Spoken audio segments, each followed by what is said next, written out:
시험은 스피킹. 제 개인적인 성격이 말을 좀 장황하게 하는 성격이 아니에요.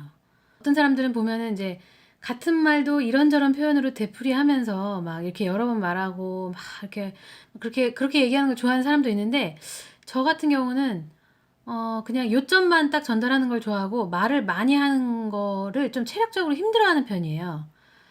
그런데 이런 성격 때문에 스피킹 시험에서 제가 손해를 본 적이 있습니다.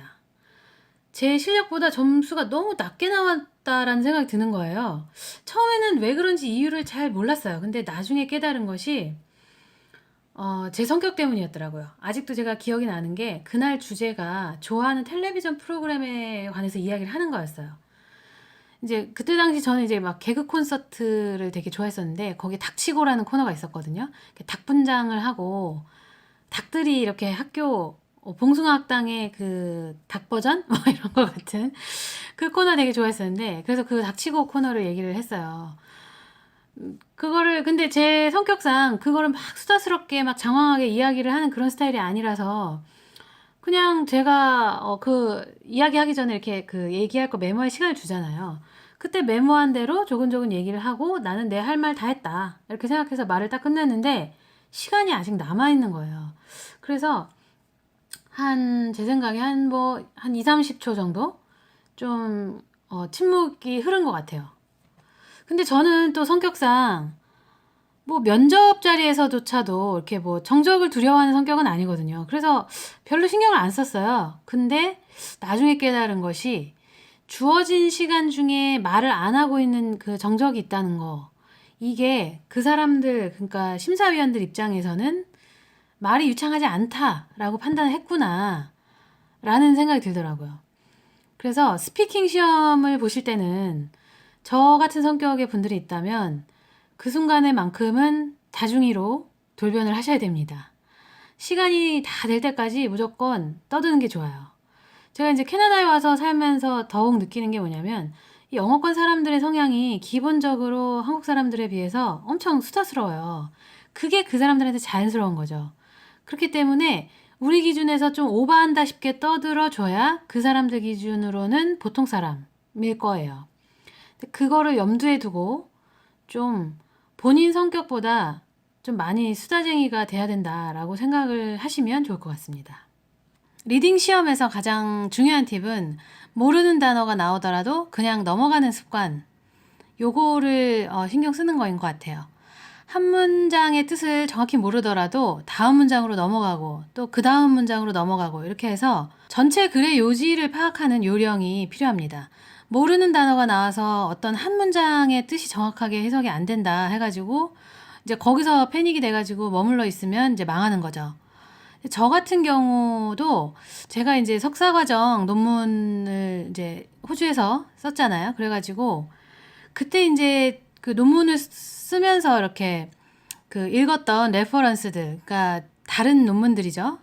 그 영미권에 있는 이제 다른 논문들, 요런 거를 이제 제 논문에 인용하거나 이렇게 해서 레퍼런스를 활용을 하려다 보니까, 그런 경험이 좀 나쁜 습관을 만들어낸 게 뭐냐면, 한 문장 한 문장의 의미를 대단히 이제 명확하게 해석하려고 넘어가려는 그런 습관이 좀 생겼어요, 제가. 공부를 하다 보니까 심지어 이제 번역서 같은 경우에 한글로 번역한 그런 책 원서를 읽게 되는 경우에 그 번역 역자들의 실수로 인해서 문장이 완전히 반대의 뜻으로 이렇게 해석돼 있고, 뭐 이런 것도 이렇게 심심치 않게 보게 되는 경우들이 있었거든요. 그러니까 부정형의 문장인데 이제 그 번역하는 사람이 실수로 그 낫을 빼먹은 거죠. 그런 경우는 이제 그 문단 전체에 그런 어떤 맥락에 대한 이해 없이 그냥 낱개의 문장들을 뭐 번역기가 돌리듯이 뭐 이렇게 해석을 했기 때문에 그런 실수가 나온 거긴 한데, 어찌됐든 굉장히 하나하나의 문장을 명확하게 해석을 하고 넘어가는 이런 습관이 저한테 있었어요. 그러다 보니까 이게 이제 제가 나중에 한국에 돌아와서 이제 어떤 성적표를 만들려고 한번 시험을 보는데, 그 습관이 붙어 있는 게 좀 제일 어려운 부분이었던 것 같아요. 그런데 이제 제가 캐나다 와가지고 딸내미 숙제를 도와주면서는 이제 뭐 교과서뿐만이 아니라 소설책도 읽어야 됐고, 그러니까 딸내미 그 리터러시라는 수업에서 이제 소설책을 하나 다 나눠주고, 그거를 뭐 챕터 몇 가지 읽어오고, 거기서 뭐 등장인물 누가 어쨌냐, 뭐 이런 질문에 답하는 막 이런 게 숙제로 나왔거든요. 그러다 보니까 소설책 같은 데는 모르는 단어가 엄청 많이 나와요. 제가 지금도 기억나는 거는, 그 단어가 기억나진 않는데, 이제 찾아봤더니 말 구유통 뭐 이런 뜻이었어요. 이런 단어를 어떻게 알겠어요, 우리가. 그런 식으로 온갖 잡다한 물건들의 이름, 막 뭐 형용사들, 막 이런 게 엄청 많이 나오다 보니까 소설책 같은 경우는 뭐 모든 단어를 다 알고서는 안 채로 이렇게 읽고 넘어가겠다 이러면은 읽을 수가 없어요. 이게 뭐 어떤 실용서적이라든지 무슨 뭐 설명서, 교과서 이런 거에 비해서 소설책은 진짜 별별 모르는 단어가 많이 나오거든요. 그러다 보니까 지금에서야 이제 지금은 제가 뒤늦게 이제 모르는 단어 나와도 스킵하고 그냥 이렇게 지나가는 그런 그 리딩의 습관이 이제는 좀 생겼는데, 제가 이제 예전에 IELTS 시험 보고 이럴 때는 그게 완전히 반대의 습관이 있다 보니까 모르는 게 나와도 그냥 지나가는 이런 습관이 필요하구나라는 거를 깨달았던 적이 있거든요. 그래서 지금 이제 여러분들한테 말씀을 드리는 거죠. IELTS 시험은 영문법에 대한 그런 지식은 전혀 묻지 않습니다. 오로지 영어를 통한 의사소통이 얼마나 되는지 거기에 초점이 있기 때문에 뭐 한 문장 한 문장을 다 그렇게 하지 않더라도 전체 글의 목적, 주제, 뉘앙스 이런 거를 파악하면 문제풀이에 상당히 유용합니다. 그리고 어느 정도 답을 맞출 수가 있고요.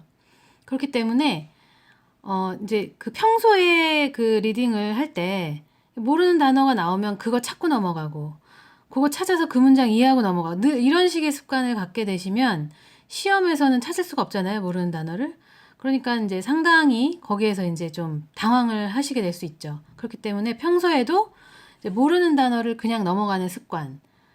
평소에 그게 안 돼 있다고 해도 시험에서는 내가 거기에 붙잡혀 있으면 안 된다라는 거를 좀 염두에 두시고 그렇게 하셔야 이제 시간 안에 그 지문들을 다 읽을 수가 있을 거예요. 그런 요령이 필요합니다. 자, 이렇게 제가 IELTS 팁에 대해서 좀 얘기를 해드렸는데요. IELTS 준비하시는 분들께 좀 도움이 됐으면 좋겠습니다. 감사합니다.